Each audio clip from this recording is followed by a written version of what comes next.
ওয়ামা খালাকতুল জিন্না ওয়াল ইনসা ইল্লা লিয়াবুদুন। আল্লাহ বলেন মানুষ আর জিনকে আমি আল্লাহ তাআলা দুনিয়ায় ইবাদত করার জন্য পাঠাইছি। সুবহানাল্লাহ। আল্লাহ তাআলা যে কোরআনুল কারীম আমাদের জন্য পাঠাইছেন, এই মাদ্রাসার উদ্যোগে মাহফিলের জন্য কোরআনের বিষয়ে কিছু কথা আপনার আমার জানার দরকার। আমরা কোরআন সম্পর্কে খুবই অজ্ঞ। আমরা মুসলমান প্রত্যেক দিন পত্রিকা পড়ে, এরকম লোক আছে না? কথা কেনা প্রত্যেক দিন পত্রিকা পড়ে, এরকম লোক আছে। একদিন পত্রিকা না পড়লে পেটের ভাত হজম হবে না। কিন্তু কোরআন শরীফ প্রত্যেক দিন পড়ে এরকম মুসলমানের সংখ্যা খুব কম। দেখেন অনেক মুসলমানের ঘর আছে 5 জন 7 জন 10 জন পর্যন্ত সদস্য আছে, একজন লোক কোরআন শরীফ পড়তে পারে না। আপনাদের এদিকে নেই, আমাকে যশোরের দিকে আছে, এদিকেও আছে। তাহলে বলেন 10টা লোকের 1টা লোক কোরআন শরীফ পড়তে পারে না। কোরআনের শাসন ব্যবস্থা কিভাবে কায়েম হবে এই দেশে? কি করে হবে বলেন আমারে? নিজে কোরআন শরীফ পড়তে পারে না, কোরআন শরীফ কোনো সময় ধরেও না, সইও না। অথচ কোরআনের সাথে মহাব্বত রাখলে লাভ না লস? শুধু দুনিয়ায় লাভ তা না, আখেরাতেও লাভ, দুনিয়াও লাভ। যে ব্যক্তি প্রত্যেক দিন কোরআন পড়বে আল্লাহ তাআলা তার জিন্দেগি চমকায় দিবে কোরআনের উসিলায়। মুর্দার মানুষকে যদি কোরআন পড়ে পাঠানো হয়, মুর্দারের ইসালে সবের তো অনেকগুলো মাধ্যম আছে, দান খয়রাত করা, ভালো কাজ করা, কোরআন শরীফ পড়া, তসবিহ তাহলিল পড়ে দেওয়া। তো হাদিস একথার প্রমাণ করে কেউ যদি মুর্দারের জন্য কবরে কোরআন পড়ে পাঠায়, এর উসিলায় ওই মুর্দারের কবর আলোকিত হয়ে যায়। সুবহানাল্লাহ। কোরআনের মধ্যে এক নূর আছে, নূর। এই নূরের কারণে ওর কবর অন্ধকার থাকে না। মানুষের কবর ডেকে দিলে কি অন্ধকার হয়ে যায় না? কিন্তু মুর্দারের কবর অন্ধকার থাকে না। একটা ঘটনা শোনায় আপনাদেরকে, তাহলে আরো ভালো বুঝবেন। মাঝে মাঝে দু একটা ঘটনা শোনার দরকার, কারণ আমাদের পূর্বপুরুষদের মধ্যে এমন ঘটনা অনেক ঘটছে যেগুলো আমাদের ইমানকে তরুতাজা করবে। আল্লাহ, হযরত ইমাম গাজালি রহমাতুল্লাহি আলাইহি, যাকে হুজ্জাতুল ইসলাম বলা হতো, উনি বলেন একবার এক বুজুর্গ আল্লাহওয়ালা মানুষ রাস্তা দিয়ে যাইতেছে, দেখে যে একটা কবরস্থান রাস্তার পাশে থাকে না? কবরস্থান থাকলে ওই কবরস্থানে কবর জিয়ারত করার দরকার আছে না নাই? আছে। আল্লাহ রসুল বলে যখন কবরের পাশ দিয়ে হেঁটে যায় তখন ওই মুর্দার ওই জ্যান্ত মানুষের ডাক দেয়। আমরা তো শুনতে পাই না, আমাদের ওই কান নাই। বলতে থাকে, ভাই চলে যাও না, আমি বড় মুসিবতে আছি, আমাকে একটু সওয়াব দিয়ে যাও, সূরা ফাতিহা পড়ে যাও, সূরা ইখলাস পড়ে যাও, কিছু না পারলে 2 বার 4 বার সুবহানাল্লাহ কয়ে যাও, তাও তো কিছু নেই কি আমি পাবো। আমরা কি করি? আমরা বোকার মতো যে কবরের টাকা দিতেছি, মুরগি দিতেছি, গরু দিতেছি, ছাগল দিতেছি, যেগুলো জীবিত মানুষের দরকার ওগুলো মরা মানুষের দিতেছে। মরা মানুষের টাকার কোনো দরকার আছে? কথা বলেন, আছে? হাঁস মুরগি ছাগলের কোনো দরকার আছে? না।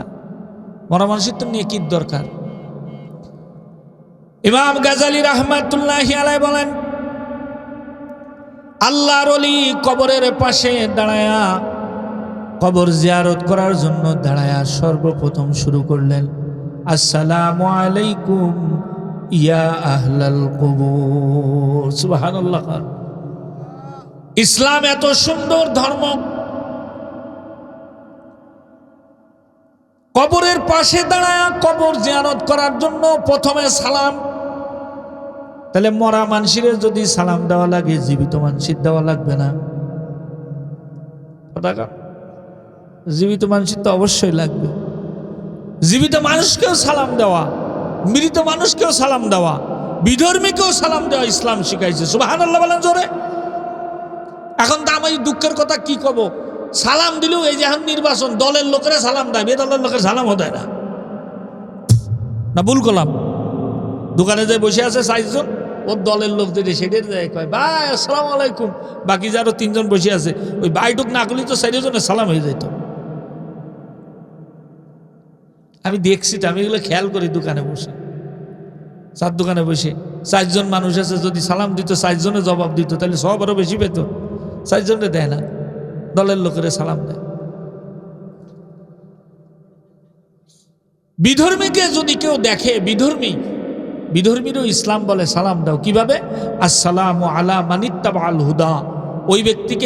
ওই ব্যক্তির উপর শান্তি বর্ষিত হোক যে সরল সঠিক পথ চায়। সুবহানাল্লাহ। শুধু তাই না, খালি ঘরের মধ্যে ঢুকলেও সালাম দিতে হবে। হাদিস শরীফের মধ্যে আসছে, রাসূল বলেন, কোনো ঘর যদি অথবা কোনো সামানাপত্র অথবা যেথায় আপনি কোনো কিছু রেখে যান, যদি শুধু এতটুকু বলেন বিসমিল্লাহি তাওয়াক্কালতু আলাল্লাহ, এটি বড় কোনো দোয়া, ছোট না। কি বলতে হবে? বিসমিল্লাহি তাওয়াক্কালতু আলাল্লাহ, শুধু এতটুকু বলে রেখে যাবেন। আল্লাহর নবী বলেন, যত সময় পর্যন্ত ওই মহাজন ফিরে না আসবে অত সময় পর্যন্ত আল্লাহর রহমতের ফেরেশতারা ওই মাল পাহারা দিবে। তাহলে আপনি যখন ঘরেতে চলে গেছেন এগুলো বলে, তখন ঘরে ফেরেশতারা আসে না পাহারা দেওয়ার জন্য? তো ঘর যখন খুলবেন, আল্লাহর নবী বলেন, তখন দোয়া পড়বা, সালাম দিবা। কিভাবে? আসসালামু আলা মির রাব্বিনা ওয়া আলা ইবাদিল্লাহিস সালিহিন। আল্লাহর নবী বলেন, সালাম দিলে 1 নাম্বার উপকারিতা হলো সালাম দিলে পরস্পরের মহাব্বত বাড়ে। 2 নাম্বার হলো সালাম দিলে দুশ্মনী দূর হয়। 3 নাম্বার হলো সালাম দিলে নেকি পাওয়া যায়। কাউকে আপনি চিনেন না, পাশাপাশি বসে আছেন, শুধু সালাম দেওয়ার সাথে সাথে তার সাথে আপনার মহাব্বত হয়ে যাবে। আপনি চিনেন না কিন্তু তার সাথে আপনার খাতির হয়ে যাবে। আল্লাহর ওলি সালাম দিলেন, সূরা ফাতিহা পড়লেন, সূরা ইখলাস পড়লেন। আল্লাহর নবী বলেন, সূরা ফাতিহা যদি কোনো ব্যক্তি পড়ে তা আল্লাহ তাআলা তাকে আসমানি 4টা কিতাব শুরু থেকে শেষ পর্যন্ত পড়লে যত নেকি হয় ওই পরিমাণ নেকি আল্লাহ তাআলা তাকে দান করবে। সূরা ফাতিহার এত পাওয়ার। এই সূরা ফাতিহার নাম ফাতিহা কেন রাখছে? কোরআন শরীফের যতগুলো সূরা আছে সব সূরাগুলোর আল্লাহ তাআলা একটা একটা নাম রাখছে। ওই নামের দিকে তাকাইলে বুঝবেন যে আল্লাহ তাআলা ওই সূরার মধ্যে কি বলতে চায়। সুবহানাল্লাহ। যেমন সূরা ফাতিহা, ফাতিহা শব্দের অর্থ হলো খোলা। কোরআন শরীফ খুললে সর্বপ্রথম ওই সূরা পাওয়া যায়, এই জন্য ওই সূরার নাম রাখছে আল্লাহ তাআলা সূরা ফাতিহা। এই সূরার আরো 12টা নাম আছে, এর মধ্যে একটা হলো সূরাতুশ শিফা। শিফা মানে কি? ঔষধ। পৃথিবীতে যত রোগ আছে যদি কোনো ওষুধ না থাকে, সূরা ফাতিহার মাধ্যমে আল্লাহ তাআলা এই সব রোগকে ভালো করে দেবে। সুবহানাল্লাহ। বুঝছেন কি বলছি? তাহলে সূরা ফাতিহার ফজিলত কত। সূরা ফাতিহা পড়লে সমস্ত রোগ থেকে মুক্তি পাওয়া যায়। আপনি বলতে পারেন, হুজুর আমি তো সূরা ফাতিহা পড়ে ভূত দিলে কাজ হয় না, একবারের জায়গায় 10 বার পড়লেও কাজ হয় না। এর কারণ হলো যেই জবান দিয়ে পড়বো ওই জবানটাও তো ভালো থাকা লাগবে নাকি? কথা খায় না, জবানটা ভালো হওয়া লাগবে না? জবান দিয়ে যদি মিথ্যা কথা কই, গীবত শিকায়েত করি, মানুষের গালিগালাজ করি, জবান দিয়ে ভাও কথা কই, গান গায়, বিড়ি খায়, গাঁজা খায়, ইয়াবা খায়, তো জবানের আর থাকে কিছু? জবান যদি ভালো থাকে এখনো সূরা ফাতিহা পড়ে ফু দিলে অবশ্যই আল্লাহ তাআলা সূরা ফাতিহার বদৌলতে ভালো করে দিবেন। তা আল্লাহর ওলি সূরা ফাতিহা পড়ছে, এগুলা পড়ে আল্লাহর ওলি দোয়া করতেছে, রব্বুল আলামিন যা কিছু পড়লাম এর ভুল ত্রুটিগুলো নিজ গুণে ক্ষমা করে দেন। আল্লাহ তাআলা যা কিছু নেকি হলো এই কবরের সকল মুর্দারগুলোকে আপনি সমানভাবে পৌঁছায় দেন। সুবহানাল্লাহ। আল্লাহর ওলি দোয়া করে চলে গেছেন। বাড়িতে যায় যখন ঘুম পড়েছে আল্লাহ তাআলার কুদরত প্রকাশ পেয়ে গেছে। স্বপ্ন দেখতেছে, ওই যে কবরস্থান যেখানে কবর জিয়ারত করে গেছে ওই জায়গায় বিশাল আকৃতির 2 জন মানুষ দেখা যায়, বিশাল 2টা গাঁটটি নিয়ে বস্তা নিয়ে আসছে।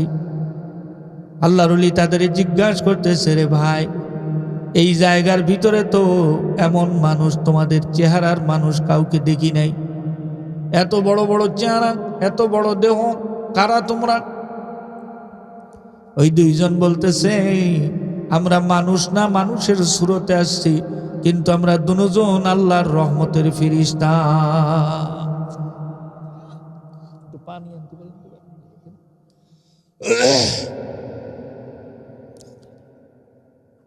আল্লাহর রহমতের ফেরেশতা। তো বুজুর্গ জিজ্ঞাসা করতেছে, কেন আইছেন এই জায়গায়? বলে যে কিছুক্ষণ আগে তুমি যে কবর জিয়ারত করছো, আল্লাহ তাআলা তোমার কবর জিয়ারত কবুল করছে, এই জন্য আমাদের পাঠাইছে নেকি দেওয়ার জন্য। তুমি যে সূরা কিরাত পড়ছো এগুলো নেকি হয়েছে, এগুলো দেওয়ার জন্য আসছি আমি। আল্লাহর ওলি চিন্তা করতেছি, দেখি মানুষ, মুর্দা মানুষ কিভাবে নেকি নেয়, আর কত দরকার একটু দেখে নেই। এর মধ্যে দেখে ওই ফেরেশতা দুইজনের একজন ডাক দিয়েছে, ইয়া আইয়ুহাল কুবুর কুম বিইজনিল্লাহ, ও কবরের বাসিন্দারা আল্লাহর নামে দাঁড়ায় যাও। এই কথা বলতে দেরি বুজুর্গ বলে আমি তাকায় দেখি কবরগুলা সব ফেড়ে গেছে, আর সব মুর্দারগুলো উইটা এখানে আইসা ফেরেশতাদের সামনে লাইন দিয়েছে। কিন্তু আশ্চর্যের বিষয় হলো মুর্দারগুলো সব আইসা দাঁড়াইছে, একজনও সোজা হয়ে দাঁড়ায় নাই। সব মানুষগুলো ঠেলাঠেলি করতেছে, কার আগে কে নিবে, কার আগে কে নিবে। দেখবেন ছোট মানুষের যদি এক বয়ম চকলেট নিয়ে ডাক দেন, লোক আছে 50 জন, চকলেট আছে 100টা, তারপরেও ছেলেবেলে ঠেলাঠেলি করবে কিনা? কথা কয় না, করবে? ও জানে মানুষ যা আছে চকলেট তার থেকেও বেশি, তারপরেও চিন্তা করে যে আগে আগে নিই, যদি না পাই। ওই মুর্দারগুলো চিন্তা করতেছে, নেকি যদি শেষ হয়ে যায় তাইলে আমি আর নেকি পাবো না। এই জন্য ওই মুর্দারগুলো সব ঠেলাঠেলি করতেছে। আল্লাহর ওলি তাকা দেখে ওই সব কবরস্থানে সব মুর্দারগুলো উঠে গেছে, কিন্তু পিছনে একটা কবর দেখা যায়, ওই কবরের ভিতরে একজন মহিলা বসে আছে। সে ওঠে নাই, বসেই আছে।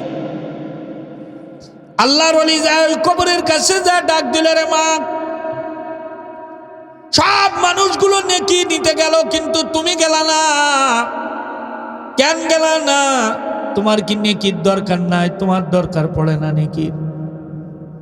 মহিলাটা হেসে দিয়ে বলতেছে, আল্লাহর ওলি, এই কবরগুলোর দিকে তাকান আর আমার কবরের দিকে একটু তাকান।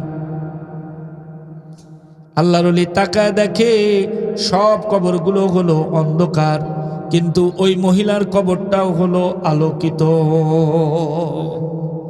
সূর্যের মতো জ্বলতেছে। সূর্য ঢুকাই দিলে যেরকম জ্বলজ্বল করে,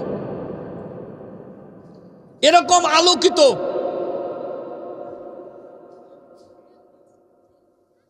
ওই ব্যক্তি এবার জিজ্ঞাসা করতেছে, রে মা,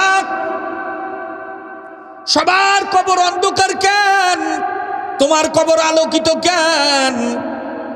আর সব মানুষ চলে গেল, তুমি গেলা না, কারণটা কি জানতে চাই।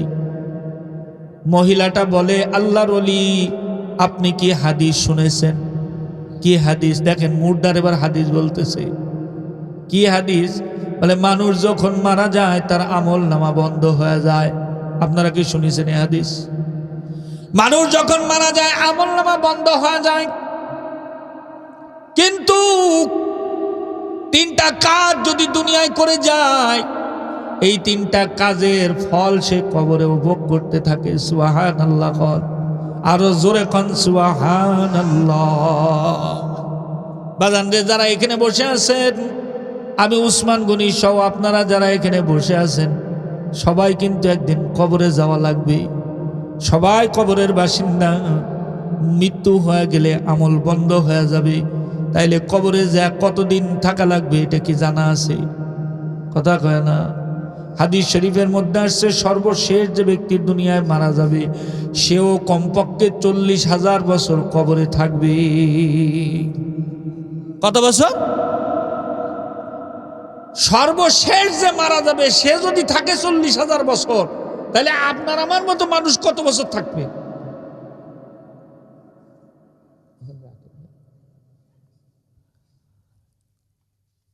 কতদিন থাকা লাগবে হিসাব নাই। কি নিয়ে কবরে থাকবেন? আরে কোনোদিন চিন্তা করছেন? মানুষ তো চিন্তা করার জন্যই মানুষ। যার হুশ আছে সেই মানুষ, যার হুশ নাই সে মানুষ না। কোনোদিন চিন্তা করছেন এই যে দোয়া করেন, দোয়া করলে মানুষ কি বলে? আল্লাহ আমার বাপরে মাফ করে দাও, বলে কিনা? কথা কানা না, আমি চলে যাবো এখন, ভাল লাগতেছে না রে এরকম বুবা মানুষের ওয়াজ করতে। আইসো আইসো আইসো, আরে আইসো আইসো, উকি দিয়ে চলে যাচ্ছে, দেখতেছে যে হেনে কেউ আছে কিনা। অনেকে বাজারে ঘুরতেছে আর মনে মনে চিন্তা করতেছে মাইকালা ফাটিয়ালা আর হুজুর মনে হয় ওয়াজ করতেছে, সামনে কি লোকজন আছে নাই। কিছু সময় ভরে যে আসলি জুতো ভাষার তলেতে বসতে হবে না, ওই বেড়ার বাইরে টের পাচ্ছে না। তো কি বলছিলাম, কোনদিন চিন্তা করেছেন মানুষ যে দোয়া করে কি বলে, আল্লাহ আমার বাপরে মাফ করে দেন, বলে কিনা? আচ্ছা, তারপরে কি কয়, দাদারে মাফ করে দেন, নানারে মাফ করে দেন। কোনোদিন দোয়ার মধ্যে কইছে দাদার আব্বারে মাফ করে দেন? আপনারা শুনেছেন কেউ? একথা কয় না। তাইলে দোয়া করলে সর্বোচ্চ 2 পুরুষ পর্যন্ত মানুষ দোয়া করে। আমি দোয়া করলে আল্লাহ আমার মা বাবার মাফ করে দেন, দাদা দাদি নানা নানির মাফ করে দেন, তার মা বাবার মাফ করে দেন, একথা কেউ কয় না। সর্বোচ্চ 2 পুরুষ দোয়া করবে। তারপর তো আপনার নামও কেউ নিবে না, কেউ আপনার জন্য দোয়া করবে না। তো কবরে আপনার সব যাবে কিভাবে? কি বোঝার দরকার আছে কিনা? যেহেতু কবরে যাওয়া লাগবে, সুতরাং হিসেব কিতাব করেই যাওয়া লাগবে। এই কথা মনে করেন না যে কবরে কিচ্ছু হয় না। আমাদের দেশে এক পার্টি আছে, ওরা কয় যে দূর দুনিয়াটা মস্ত বড়, খাওয়া দাওয়া ভর্তি করো, মোল্লারা ভাও ভূগোল পড়াচ্ছে, মাটির নিচে কিচ্ছুই হয় না। যদি কিছু হইতো তাহলে কেউ না কেউ উঠে এসে তো কইতো। একদিন কষ্ট একজন কষ্ট, যদি আপনারা ভাও ভূগোল পড়ান কি একটি, আমি বলছি কিরাম ভূগোল? আচ্ছা মাটির নিচে যে কিছু হবে, তো যদি কেউ কিছুই হইতো একজন না একজন তো উঠে আসতো। আল্লাহ নবী বলেন যদি কবরের থেকে কেউ উঠে এসে বলতে পারতো যে কবরে কি হবে, মানুষ জীবনে হাসা ভুলিয়ে যেত। কি করে হাসতে হবে এ কথা আর মনে পড়তো না। আল্লাহ নবী মেরাজে গেছেন, মেরাজেতে আইসে জীবনে কোনোদিন হাসতেন না। তা হযরত মা আয়েশা একদিন জিজ্ঞেস করেছে, ইয়া রাসূলুল্লাহ, আপনার এত সুন্দর চেহারা, আপনি সবসময় হাসি খুশি থাকতেন, মেরাজের পরে আয়েশা আপনার এরকম চেহারা মলিন সবসময়, কারণটা কি? বলছে, আয়েশা, যে জাহান্নাম আল্লাহ পাক আমারে দেখাইছে, ওই জাহান্নামের যে কি শাস্তি, ওই মনে করলে আমার আর হাসি মুখ দিয়ে বাইর হয় না। আমরা তো হাসিয়ে খেলি, কেউ যদি মোনাজাতে একটু কান্দে, ওরে আল্লাহ কি যে বিদ্রুপ করে। ওয়াজের মধ্যে যদি একটু কান্দে, কয় দেখিস কত পাপ করিয়েছে, কান্তি কান্তি মরিয়ে যাচ্ছে। অথচ আল্লাহ কোরআনের মধ্যে বলেন, ফালিয়াজ হাকু কলিলা ওয়ালিয়াবকু কাসীরা, হাসো কম কান্দো বেশি। আল্লাহর কথা হাদিস শরীফের মধ্যে আসছে, কানলে 3টা উপকারিতা। কয়টা? কথা কেনা কয়টা? 3টা। 1 নম্বর হলো কানলে গুনাহ মাফ হয়ে যায়। কি মাফ হয়ে যায়? গুনাহ মাফ হয়। 2 নম্বর, কানলে দিল সাফ হয়, অন্তর পরিষ্কার হয়ে যায়। 3 নম্বর হলো কানলে আল্লাহ তাআলা খুশি হয়। শুধু আল্লাহ না, মানুষও খুশি হয় কানলে। দেখবেন আপনার কাছে এক ফকির এসে সাহায্য চাচ্ছে, আপনার দেওয়ার কোনো ইচ্ছাই নাই, কোনো রকম দিবেন না, কিন্তু ওই ফকির যেই কান্দে দিবে আপনার মন নরম হয়ে যাবে। আরে তাহলে মনে হয় মেলা বিপদে আছে, না হলে কান্দলো কে? তখন আপনার 10 টাকা দেওয়ার ইচ্ছা না থাকলেও 100 টাকা দিয়ে দিবেন। তো কি কথা ঠিক না ঠিক? আপনি বাইরে যাইতেছেন, আপনার সন্তান অংশ 5 আসে না, আব্বু আমার নিয়ে যাও, নিয়ে যাও, নিবেই না। যেই সন্তান কান্দে গড়াগড়ি দিছে, বাপের আর কোনো দিকে উঠতায় না, দৌড়ে এসে সন্তান কোলে করে নেয় তাড়াতাড়ি। কি কথা ঠিক কিনা? তখন কোলে করে না, কান্দে করে নিয়ে ঘোরে, আর কয় কান্দিস না তোর নিয়ে ঘুরতেছে। কান্দার মানুষের কাছেও দাম আছে, তাহলে কান্দার আল্লাহর কাছে দাম নাই? অবশ্যই আছে। হাদিসে কুদসির মধ্যে আসছে, বান্দা যখন কান্দে তখন আল্লাহ তাআলার বড় মায়া লাগে, কারণ আপনারে আমারে আল্লাহ পাক নিজের হাতে বানাইছে। সুবহানাল্লাহ কর। এই সূর্য চন্দ্র আসমান এগুলো আল্লাহ নিজের হাতে বানান নাই, আপনারা আমারে নিজের হাতে বানাইছে, এজন্য কানলে মায়া লাগে। হাদিসের মধ্যে আসছে আল্লাহ তাআলা কুদরতি হাত দিয়ে বান্দার চোখের পানি মুছে দেয়। জোরে বলেন আল্লাহু আকবার। চোখের পানি মুছে দেয়, আর বলতে থাকে, বান্দা আর কান্দিস না, তোর জন্য আমি আছি, তোর কি লাগবে, কি চাস, তুই যা চাবি আমি আল্লাহ তোরে তাই দিব। সুবহানাল্লাহ। আমরা তো কান্দি না দোয়ার সময়, আরেক দিকে তাকায়, মানুষের দিকে তাকায়, দেখে, বড় আশ্চর্য লাগে। যা হোক, তো জিজ্ঞেস করতেছে যে সবার কবর অন্ধকার, আপনার কবর আলোকিত, কারণটা কি? মহিলাটা বলতেছে, আল্লাহর ওলি একটা হাদিস শুনেছেন আপনি? কি হাদিস? মানুষ যখন মরে যায়, ইন্তেকাল হয়ে যায়, সব আমল তার বন্ধ হয়ে যায়, কিন্তু 3টা কাজ করলে তার আমল চালু থাকে। এক নম্বর ওয়ালাদুন সালেহ, যেই ব্যক্তির নেককার সন্তান আছে, নেককার সন্তান যে ব্যক্তি দুনিয়ায় রেখে যায়, ওই ব্যক্তি কবরে গেলেও ওই ব্যক্তির সন্তানের উসিলায় ওই ব্যক্তির আমল নামার মধ্যে নেকি যায়। সুবহানাল্লাহ। তার মানে সন্তান যখন নামাজ পড়ে মা বাবা নেকি পায়, সন্তান যখন দান খায়রাত করে মা বাবা নেকি পায়, সন্তান যখন ভালো কাজ করে মা বাবা নেকি পায়, সন্তান যখন খারাপ কাজ করে মা বাবা তখন কবরে গুনার ভাগ পায়। ভালো করলে যেমন ভালো পায়, খারাপ করলে খারাপ পায়। বন্ধুরা আমার, ওই মহিলাটা বলতেছে, আল্লাহর ওলি দুনিয়ার বুকে আমি যখন ছিলাম, এই মুর্দারগুলো যখন দুনিয়ার বুকে ছিল, এদেরও আল্লাহ তাআলা সন্তান দান করেছে, আমাকেও আল্লাহ তাআলা একটা সন্তান দান করেছিল। এরা দুনিয়ার লোভে পড়ে দুনিয়ায় নিজেদের সন্তানদের দুনিয়াদার বানাইছে, কেউ ব্যবসায়ী বানাইছে, কেউ চাকরিজীবী বানাইছে, কেউ OC DC SP professor engineer বানাইছে। আর আমি আমার সন্তানটারে কোরআনের হাফেজ বানাইছি। একটু জোরে সোরে কান সুবহানাল্লাহ। বলে আল্লাহর ওলি আলেমরা হাদিস বর্ণনা করেছে, সন্তান যদি নেককার হয় তাহলে কবরের মধ্যে নেকি পাওয়া যায়। এই লোভে লোভে আমি আমার সন্তানটারে কোরআনের হাফেজ বানাইছি। ওগো আল্লাহর ওলি, এদের অনেকের সন্তান আছে, সন্তানেরও সন্তান আছে, আত্মীয় স্বজন আছে, এরপরেও এরা কবরে দিন চলে যায়, সপ্তাহ চলে যায়, কারোর মাস চলে যায়, দুঃখের বিষয় কারোর বছরও চলে যায়, কবরের মধ্যে একটা নেকিও কোনো আত্মীয় স্বজন সন্তানের মাধ্যমে আসে না। আসে না? নাই,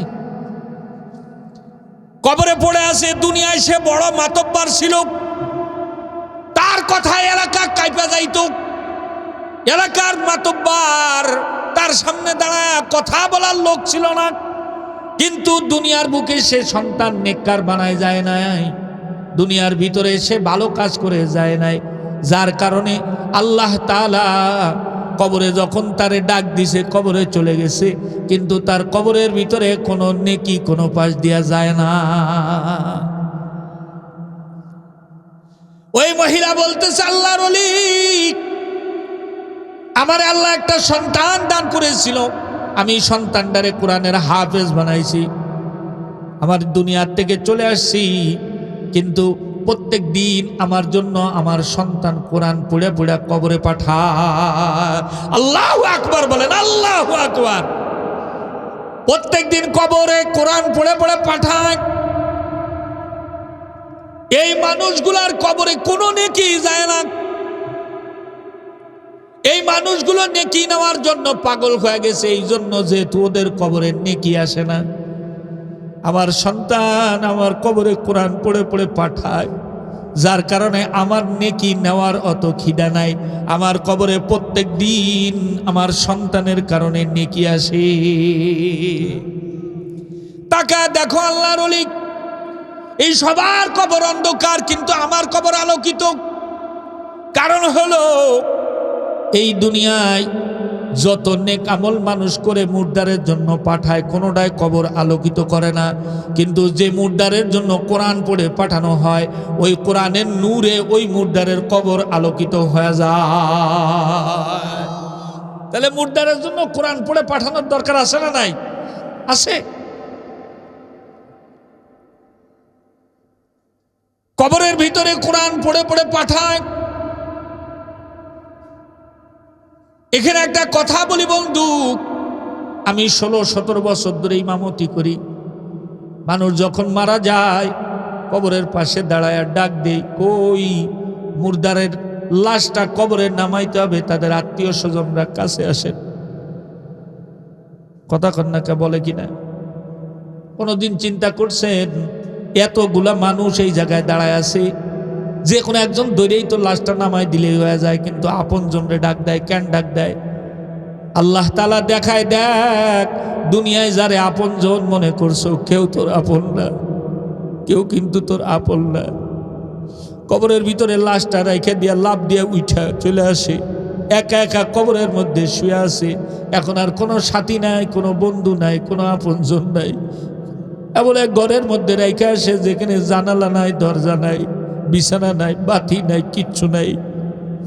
মুর্দার কাঁদতে থাকে আর বলতে থাকে, আমার এ সাইডে যাইস না, এ আমার আপনজন, এ আমার সন্তান, এ আমার বাবা, এ আমার ভাই, কেমনে থাকবো এই কবরের মধ্যে? আমার এ সাইডে যাইস না, তোরা আমার সাথে থাইকা যা।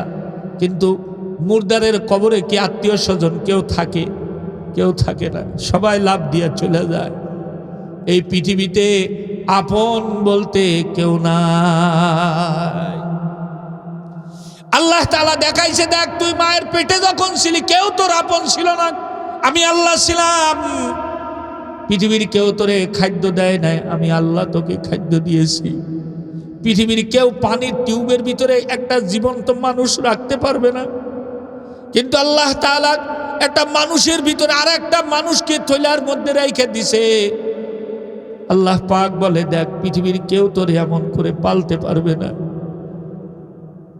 দুনিয়ার মধ্যে আসার আগে তোরে নাভি দিয়ে আমি আল্লাহ খানা খাওয়াইছি।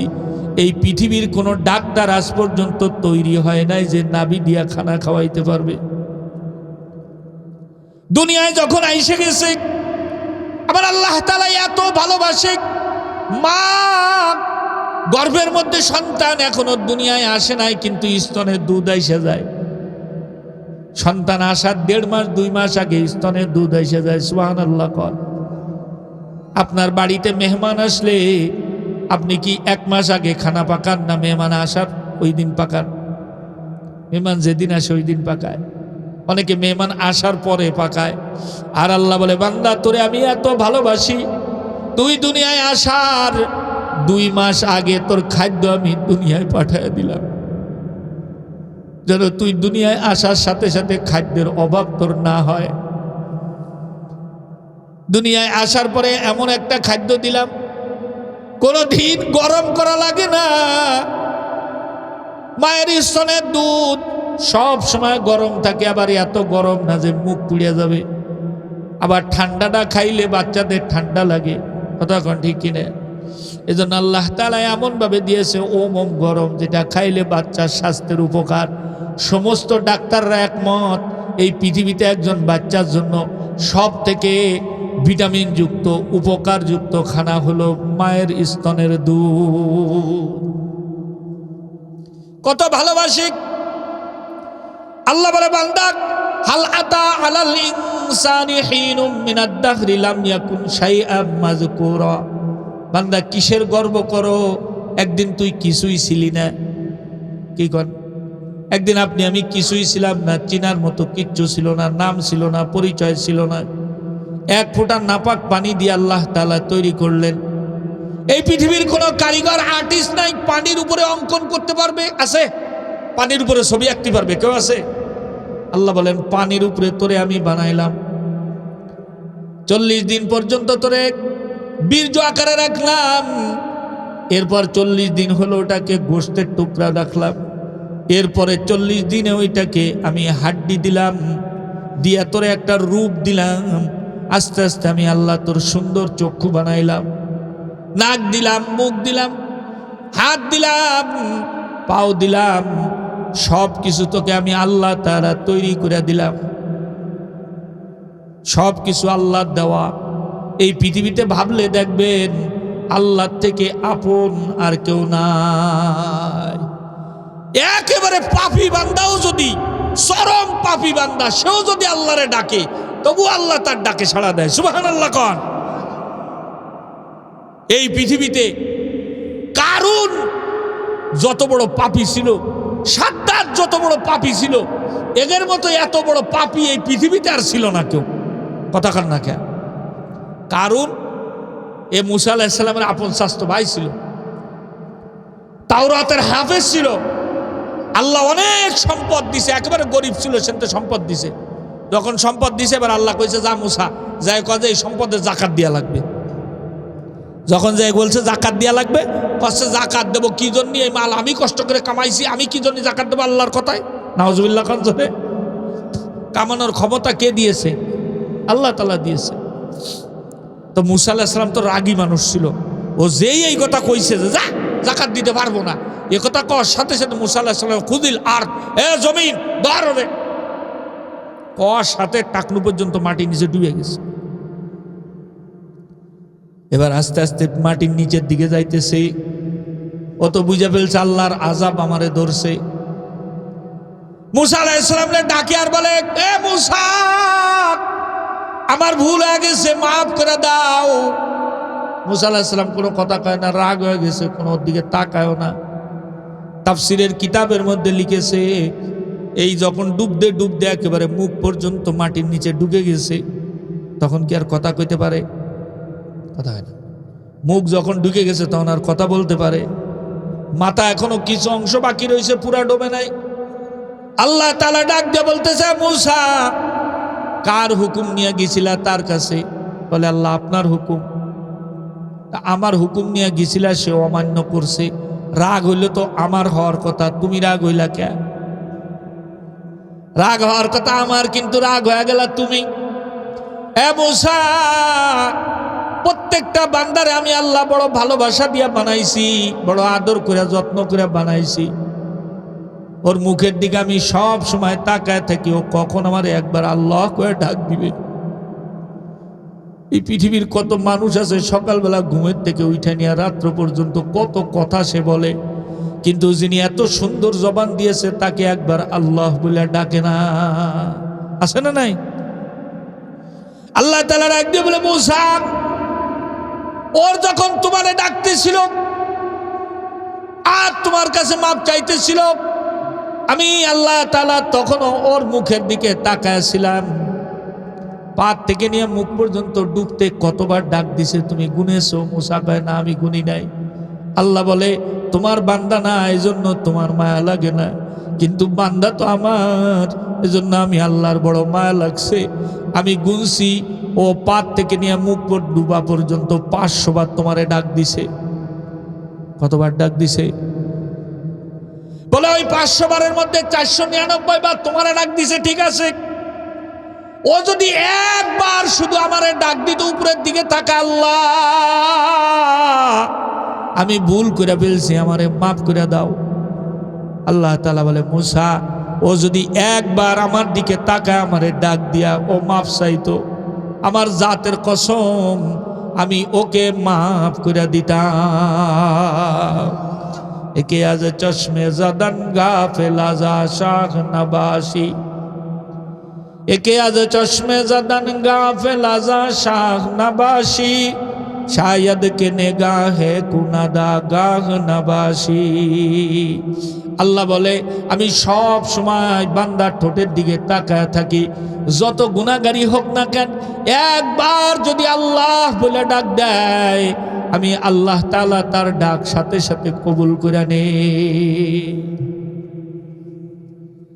তাফসীরের কিতাবে লিখছে, একবার এক ব্যক্তি মূর্তি পূজা করে। মূর্তি, তো মূর্তির আরবি হলো সনম।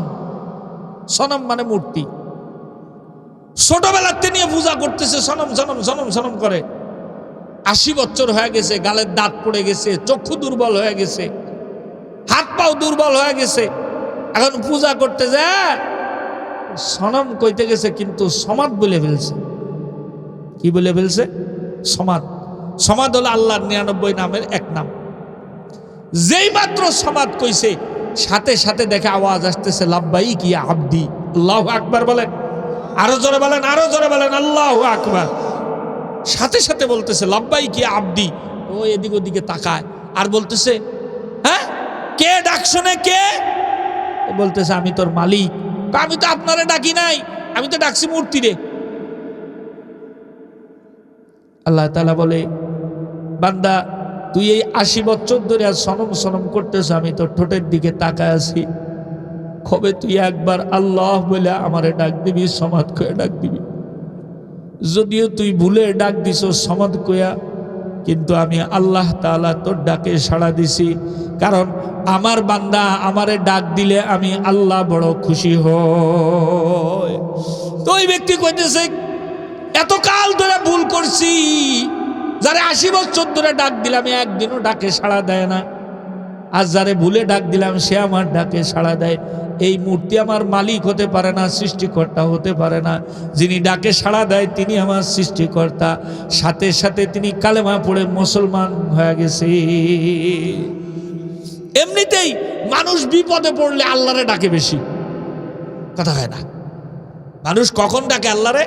বিপদে পড়লে। বিপদে না পড়লে আল্লাহরে ডাকতে চায় না।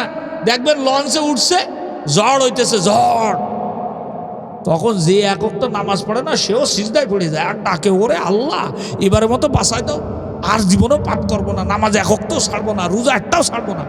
কথা কান কয় কিনা? বিপদে পড়লি তখন গাড়িতে যদি শুধু ওঠে আর যদি কয় যে গাড়ির ব্রেক ফেল হয়ে গেছে, ওই তখন দেখবেন যে কি পরিমাণ যে আল্লাহরে ডাকে। একবার এরকম লঞ্চের মধ্যে ঝড় উঠেছে খুব, মুসলমান যারা আছে এরা তো সব সিজদায় পড়ে গেছে আর ডাকতেছে আল্লাহ আবার এইবারের মতো বাঁচাও, আল্লাহ বাঁচাও, শুধু এই করছে। এখন এক মুসলমান দেখে ওর পাশে এক হিন্দু, ও সিজদায় পড়ে গেছে, সিজদায় পড়ে করছে আল্লাহ আমারে বাঁচাও, আল্লাহ আমারে বাঁচাও। তো মুসলমান কেন দিয়ে গুতো দেখাছিস? তুই বেটা হিন্দু, তুই কবি যে ভগবান বাঁচাও, ভগবান বাঁচাও, তুই আল্লাহ বাঁচাও করছিস কেন? তো হিন্দু কছে ওরে বাবা রে, যে ঝড় উঠেছে এ ভগবান ঠেকাতে পারবে না, ঠেকাতে গেলে আল্লাহরই লাগবে। মানুষ বিপদে পড়লে আল্লাহ তাআলাকে ডাকে, অথচ আল্লাহ তাআলাকে বান্দা যখনই ডাকুক না কেন আল্লাহ তাআলা সাড়া দেয়। বান্দা যাই বলুক না কেন আল্লাহ তাআলা, যে আমরা দোয়া করি না, অনেক সময় আমরা মনে করি কি দূর দোয়া করতেছি, দোয়া কবুল হয় না, খালি খালি দোয়া করে লাভ কি? মানুষের এমন কোন দোয়া নাই যে দোয়া আল্লাহর দরবারে কবুল হয় না, সব দোয়া আল্লাহর দরবারে কবুল হয়। সুবহানাল্লাহ খান কইতে পারেন হুজুর, তাহলে কবুল হলে যায় কই? কিয়ামতের ময়দানে আল্লাহর রাসূল হাদিস বর্ণনা করেন, কিয়ামতের ময়দানে কিছু মানুষের নেকি ওজন দিলে দেখা যাবে নেকির পাল্লা হালকা হয়ে গেছে, গুনার পাল্লা ভারী হয়ে গেছে। যাদের নেকির পাল্লা ভারী হবে তারা যাবে কই? জান্নাতে। যাদের নেকির পাল্লা হালকা হবে তারা কই যাবে?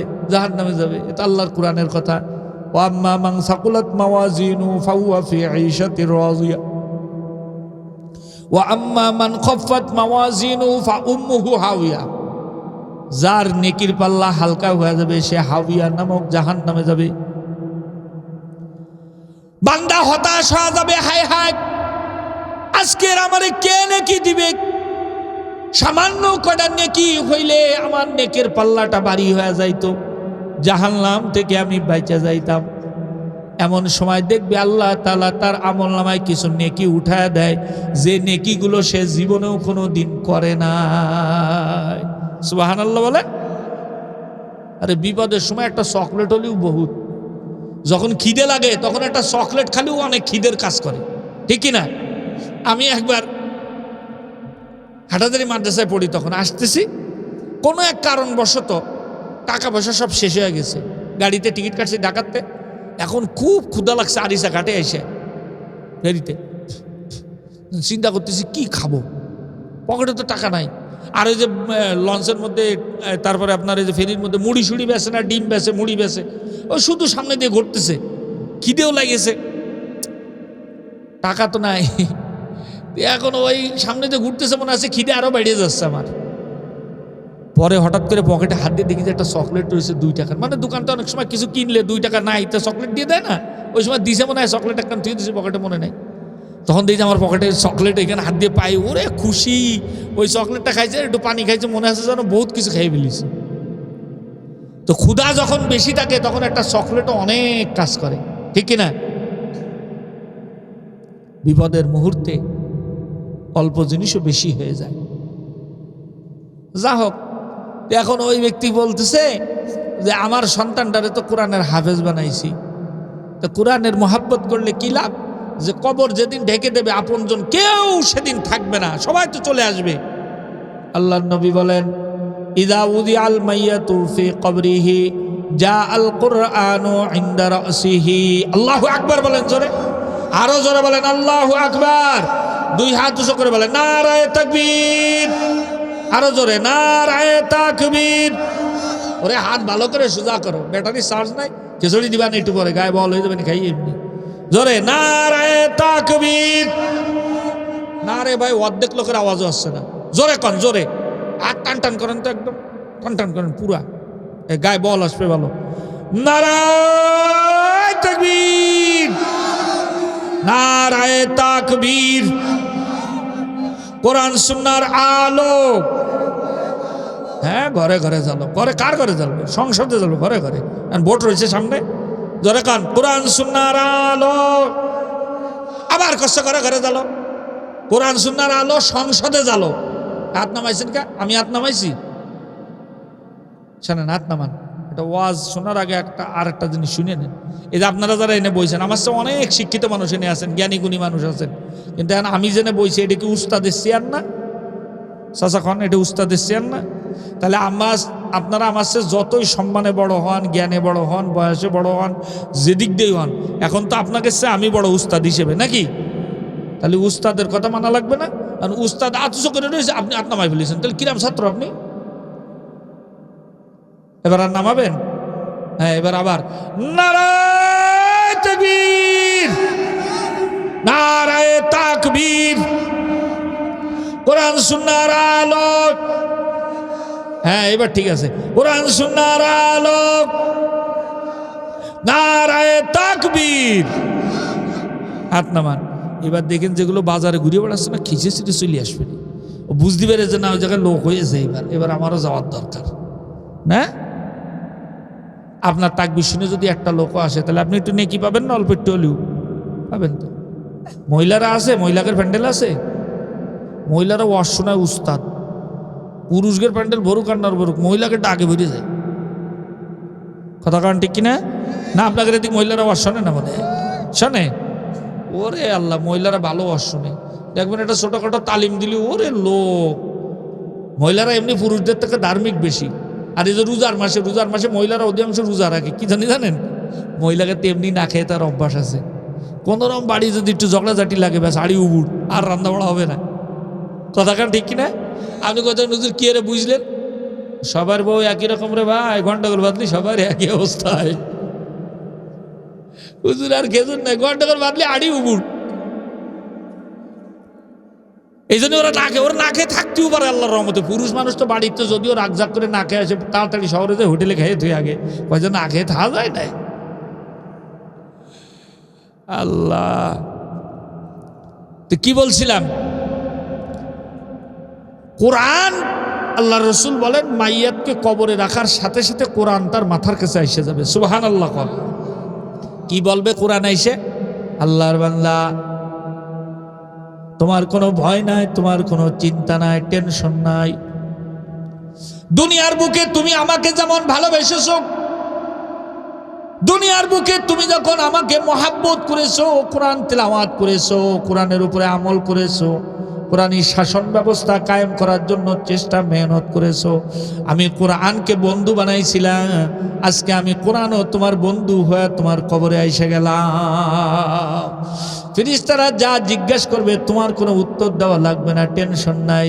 তুমি কবরের ভিতরে শুয়ে থাকো। হাদিসের মধ্যে আছে নাম কানাউমুল আরুস, নতুন বর যেরকম বাসর রাত্রে ঘুমায়, কোরআন বলবে তুমি ওরকম ঘুমাও, তোমার পক্ষ থেকে আমি সব জবাব দিয়া দেবো। একটু জোরে কান আল্লাহু আকবার। বলতে পারেন হুজুর আমি তো কোরআন পড়তে পারি না। কোরআন পড়তে না পারলেও কোরআনকে ভালোবাসা যায় কিভাবে? কোরআন শরীফটা একটু হাতে নিবেন, একটু সুমা খাবেন, বুকে লাগাবেন, কপালে লাগাবেন। পারবেন না? পারবেন না? আমাদের এই পাশে ভারতের একটা অঙ্গরাজ্য আছে, ওখানে একবার একজন লোক মারা গেছে। যখন মারা গেছে কবরে এই তার জানাজার মধ্যে দেখে দেওবান মাদ্রাসার প্রতিষ্ঠাতা হযরতে কাসেম নানুতুবি রহমাতুল্লাহ আলাইহি তার জানাজায় আসছে। সুবহানাল্লাহ। এখন মনে করেন আপনাদের এই গ্রামের নাম কি? কুশেবাড়িয়া। এনে একজন লোক মারা গেছে। যদি কাবা শরীফের ইমাম আব্দুর রহমান আর সুদাইস এই জানাজায় এসে শরীক হয়, আপনি আশ্চর্য হবেন না? কথা কেনা আশ্চর্য হবেন না? ওরে আল্লাহ, এই গ্রামের লোক মারা গেছে, গ্রামের লোক জানে না, সৌদি আরব তো চলে আসে জানাজা ভর্তি, নিশ্চয়ই তাহলে কোনো বড় কিছু হবে। কিরম বলবেন কিনা? তো কাসেম নাম করা লোক, ও গ্রামের মধ্যে কোনো এক জায়গায় মারা গেছে, তার কবরে তার জানাজায় যে শরীক। লোকজন বড় আশ্চর্য হয়েছে, হুজুর এত বড় হুজুর হয়ে আপনি এত গ্রামের ভিতরে কেমনে জানলেন এই লোক মারা গেছে? তখন তো মোবাইলের যুগ না যে ফোন করে দিছে। হুজুর বলতেছে গতকালকে রাত্রে এই কটার সময় না এই লোক মারা গেছে? বলে হ্যাঁ, আমি রাত্রবেলায় যখন ঘুমাইছি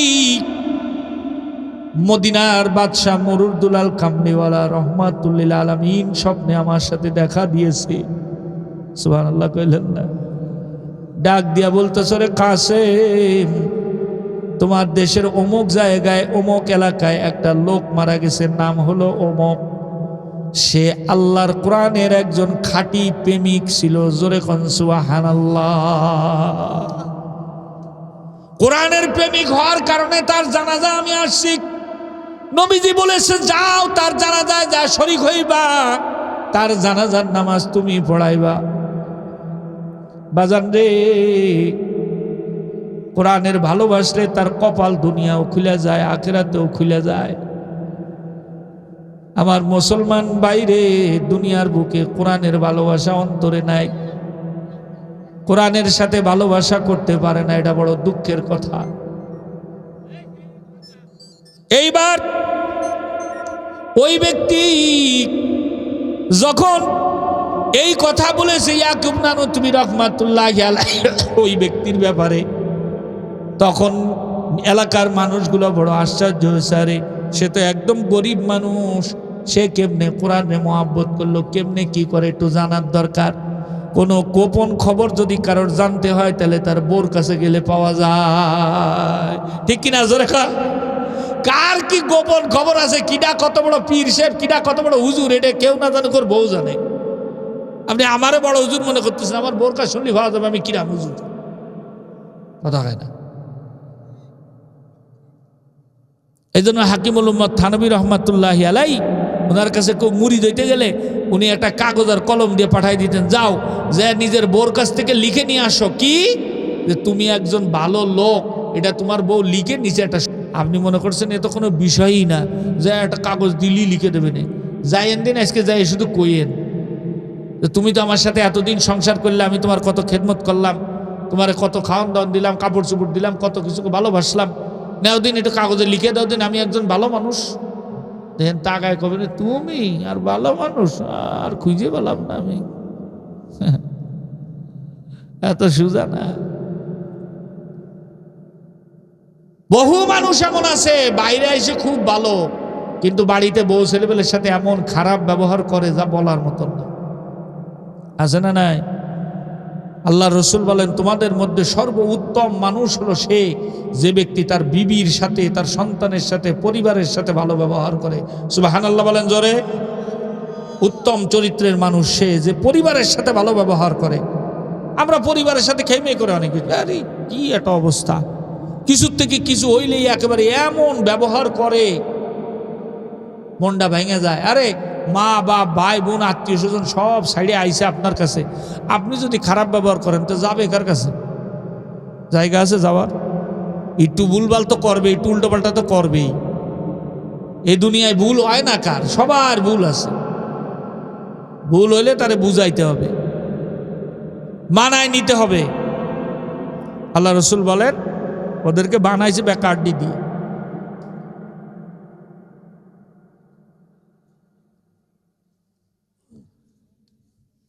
আল্লাহ রসুল বলেন তোমাদের ভিতরে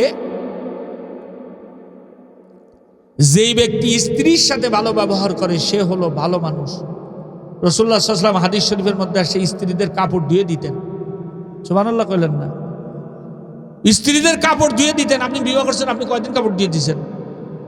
মনে মনে কতি পারেন হুজুর এমনি টিকা যায় না, আর যদি কাপড় চোপড় দিয়ে দিতেন তো মোটা টিয়াই কষ্ট না। মহাব্বত তার সাথে প্রকাশ করা। রাসূলুল্লাহ সাল্লাল্লাহু আলাইহি ওয়াসাল্লাম রান্নার সময় স্ত্রীদের কাজে সহযোগিতা করতেন। সুবহানাল্লাহ বলেন। হাদিস শরীফের মধ্যে আসছে আল্লাহর নবী একদিন এক সাহাবী ডাকছে, তো বাইরে আসছে, দেখে যে নবীজির দাড়ি দিয়ে ধুমো বেরোইতেছে। তো জিজ্ঞাসা করেছে হুজুর আপনি কি রান্নাবান্না করতেছিলেন? বলে হ্যাঁ, তোমার আম্মা যান রান্না করতেছিল আর আমি সময় ফু দিতেছিলাম চুলায়। নবীজি যদি কাজে সহযোগিতা করতে পারে তাহলে আপনার আমার কোনো সমস্যা আছে? কথা কয় না? আছে কোনো সমস্যা? স্ত্রীকে খেদমত করা, স্ত্রীর সাথে ভালো ব্যবহার করা। অনেকে এসে শুধু কয় কি হুজুর মহিলাকে একটু ওয়াজ করে দেন যেন স্বামীর খেদমত করে। স্বামীর খেদমত করবে, স্বামীরও তো স্ত্রীর খেদমত করা লাগবে। দুজনের খেদমত করতে হবে। কেউ কারোরে ছোট মনে করা যাবে না, চাকর মনে করা যাবে না। স্ত্রীকে অর্ধাঙ্গিনী মনে করতে হবে, যে সে আমার জীবনের অংশ, সে ছাড়া আমি একেবারে আমার কোনো ভ্যালু নেই, আর তারও আমার ছাড়া ভ্যালু নেই। দুজনের সাথে মহাব্বত পোষায় রাখতে হবে। কি কথা ঠিক কিনা? দেখেন রান্না বাড়া করে কত কষ্ট করে, রান্না যদি একটু ভালো হয় তাহলে আপনার একটু প্রশংসা করলে সে কি খুশি হবে না বেজার হবে? খুশি হবে। আপনার ভালো রান্না করেছে, আপনি যদি কোনো আজকের তরকারিটা খুব সুন্দর হয়েছে দেখুন খুশি হবে। আপনার যেদিন একটু লবণ বেশি হয়ে যায়, জাল বেশি হয়ে যায়, সেদিন তো চিল্লাপাল্লা করেন, হ্যাঁ আজকে লবণ বেশি হয়ে গেছে, খাওয়া যাচ্ছে না মোটে। যেদিন জাল বেশি হয়ে যায়, হ্যাঁ মুখি দেওয়া যাচ্ছে না, তুই খা, আমি খাতেই পারবো না। কত কথা। মাঝে মাঝে একটু স্ত্রীর খুশি করার ছোট ছোট কাজে খুশি হয়ে যায়। মনে করেন বাড়িতে যদি স্ত্রী মশারি টাঙায়, আপনি যদি একদিন টাঙায় দেন দেখবেন খুশি হয়ে যায়, ওরে আল্লাহ আজকে মশারি টাঙাইছাও। সামান্য সামান্য কাজ। এজন্য খানা খাইলে মাঝে মাঝে প্রশংসা করবেন, দেখবেন স্ত্রী খুশি হবে। করবেন তো? কথা হয় না, করবেন তো? আজকে করবেন যে আজকে কি করবেন? আজকে খিচুড়ি খাবেন, খিচুড়ি রাঁধতেছে তো অন্য লোকে, বাড়িতে প্রশংসা করলে তো রাগ হয়ে যাবে না আরো। এরকম এক লোক শুনেছে, শুনে বাড়ি গেছে, মনে করে যে যা আজকে যা খাতি দেয় বসে বসে শুধু গুণগান করবো। খাতি দিয়েছে আর ওরে গুণগান করতেছে, ওরে আল্লাহ হাতে কি জাদু মধু, এটা জান্নাতের খানা মনে হচ্ছে, হ্যান ত্যান বহুত কিছু কইছে। কইয়ে কিছু সময় পর তাকায় দেখতেছে যে বউ ভারী রাগ হয়েছে। তো সে চিন্তা করতেছে কি রে, হুজুর করলে প্রশংসা করলে খুশি হবে, এদের আর রাগ হয়ে যাচ্ছে, ব্যাপার কি? কাছে রাগ হচ্ছে কে? পাশের বাড়ির ভাবি একটুখানি গরুর গোস্ত দিয়ে গেছে, আমি মনে করলাম যে আজকে আমি না খাই তোমারে খাতি দিই, আজকে খাইয়ে তো খুব প্রশংসা করতেছে একেবারে। এই জন্যই তরকারি প্রশংসা করলে আগে শুনে নিয়ে তো এটা রাইন দিয়েছে কিনা, তা নাহলে হুজুরের ওয়াজ উল্টো হয়ে যাবে না পরে। এই কথা ঠিক কইছি না? দেখেন স্ত্রীর মধ্যে সামান্য কটা গুণ থাকলে ওই স্ত্রী ভালো স্ত্রী। আল্লাহ নবী একদিন হেঁটে যাচ্ছে, দেখে যে জান্নাতুল বাকির পাশে এক সাহাবী দাঁড়ায় দাঁড়ায় কাঁদতেছে। অনেকের বউ মরে গেলে কান্দে না, আবার অনেকে খুশি হয়। বউ মরে গেলে আল্লাহ বিপদটা গেছে, আমিও বাঁচিছি। আরে পুরুষ মানুষের মধ্যে অনেকে আছে, স্ত্রী পুরুষ যখন বাইরে যায় স্ত্রী দোয়া করে আল্লাহ গেছে গেছে আর জন্য ফিরে না আসে, তখন করতে পারবে না তো, নিজে করলি তো মার খায়। এই জন্য ছেলেপেলেদের টাটা দেখায়, টাটা মানে আর আসিস নেই, গিয়েছিল ওদিক দিয়ে ট্রেনের তলে পর, ট্রাকের তলে পর, জেনে পড়বি পর পড়ে মর।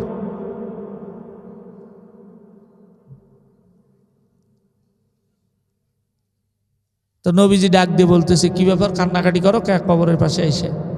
ইয়া রাসূলুল্লাহ, ইয়া হাবিবাল্লাহ, এই যে কবরটা দেখতেছেন এটা আমার স্ত্রীর কবর। ওগো আল্লাহর নবী, এই মহিলাটা আমার জীবনে যখন আসছে আমার জীবনটা আলোকিত হয়ে গেছে, সুন্দর হয়ে গেছে। আজকে দুনিয়ার থেকে বিদায় হয়ে গেছে, আমার মনে হয় যেন দুনিয়াটা একেবারে অন্ধকার হয়ে গেছে। আল্লাহর নবী বলে, কি গুণ ছিল তোমার মহিলাদের? মা বোনরা খেয়াল করে শুনেন। ওই ব্যক্তি বলে, ইয়া রাসূলুল্লাহ, আমার স্ত্রী দেখতে সুন্দরী ছিল, রূপবতী ছিল, গুণবতী ছিল, ধনবতী ছিল, বংশীয়াও ছিল, শিক্ষিতাও ছিল। এত গুণ থাকার পরও আমার মতো একজন গ্রাম্য কিষান দিন মজুর মানুষকে সে বিবাহ করেছে। আমি বাসরাত্রে জিজ্ঞাসা করলাম, তুমি কেন আমাকে বিবাহ করলে? আমি তো গরিব মানুষ, তুমি ইচ্ছা করলে ধনী ছেলেদের সাথে বিবাহ করতে পারতা। ওই মহিলা তখন বলতেছে, প্রাণের স্বামীরে, আল্লাহর নবী হাদিস বর্ণনা করেছে কিয়ামতের ময়দানে গরিব মানুষের 500 বছর আগে, ধনী মানুষের 500 বছর আগে গরিব মানুষ জান্নাতে যাবে। তুমি গরিব, এই জন্য তোমার বিয়া করছি, 500 বছর আগে জান্নাতে যেতে চাই। এখন আমাদের মায়েরা কি গরিব মানুষের বিয়ে করতে চায়? বিদেশ খাটতে খাটতে মাথা টাক হয়ে গেছে, তাও ওরে বিয়ে করবে। কিন্তু নেককার দিনদার একজন ভালো ছেলে পাইলে তারে বিয়ে করবে না। না ফকির, ও তোমার মেকআপের পয়সায় জুগাতে পারবে না।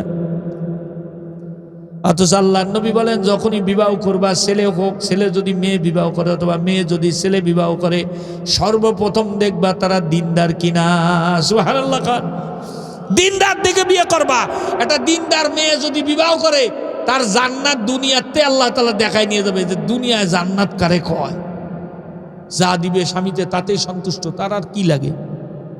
আর যা দিন নাই, ও দুনিয়ার মধ্যে জাহান্নাম ঘুরেই দেখাই দেবে বরে, যতই দেয় ওর পেট ভরবে না। হাতির পেট ভরবে তো ওর পেট ভরবে না।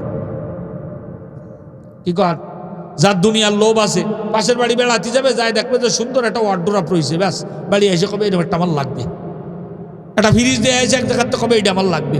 একজনের নেকলেস দিয়ে এসে ওইটা ওর লাগবে। টাকা পয়সা ওর স্বামীর থাকুক আর না থাকুক, হারাম খাক আর হালাল খাক, ওইটা ওর লাগবে। এই যদি দেখবেন যে সমস্ত হারাম খোররা আছে, অধিকাংশ স্ত্রীর চাহিদা পূরণ করতে যে বিটা মানুষ হারাম খায়। কথা কার না খায়, শুধু বুবা মানুষের মতো মাথা দেখাচ্ছেন, কথা ঠিক না? ঠিক।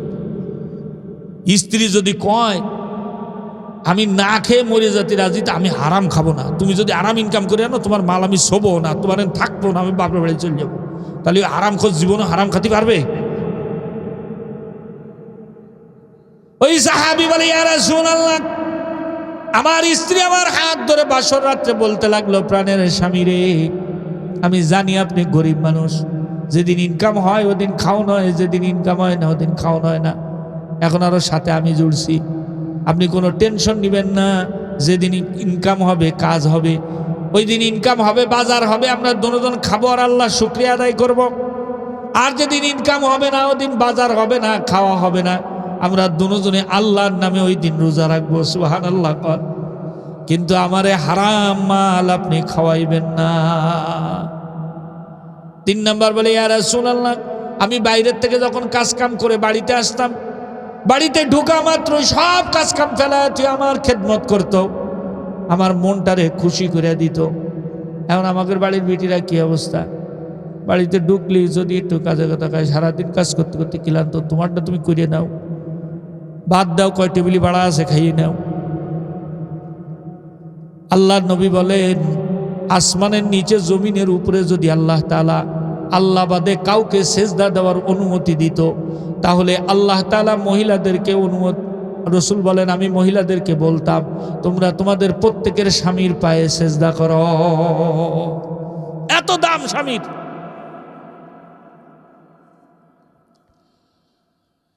ওই ব্যক্তি বলে, ইয়া রাসূলুল্লাহ, দুনিয়া থেকে যখন বিদায় হয়ে যাবে তার কিছুদিন আগে আমাকে বলতেছে, প্রাণের স্বামী রে, আমার মনে হয় দুনিয়ার হায়াত শেষ হয়ে গেছে, আমি আর বেশি দিন বাঁচব না, আমি আপনার সংসারে আসছিলাম, আপনার ঠিক মতো খেদমত করতে পারি নাই, যেভাবে আপনার দিকে খেয়াল করার দরকার তেমন করতে পারি নাই, অনেক বেয়াদবি হয়ে গেছে, আমার ভুল ত্রুটিগুলো মাফ করে দিয়েন, আর আমার জন্য দোয়া করেন যেন আল্লাহ তাআলা আমাকে মাফ করে দেয়, কিয়ামতের ময়দানে যেন আমার নামে আপনি নালিশ করেন না।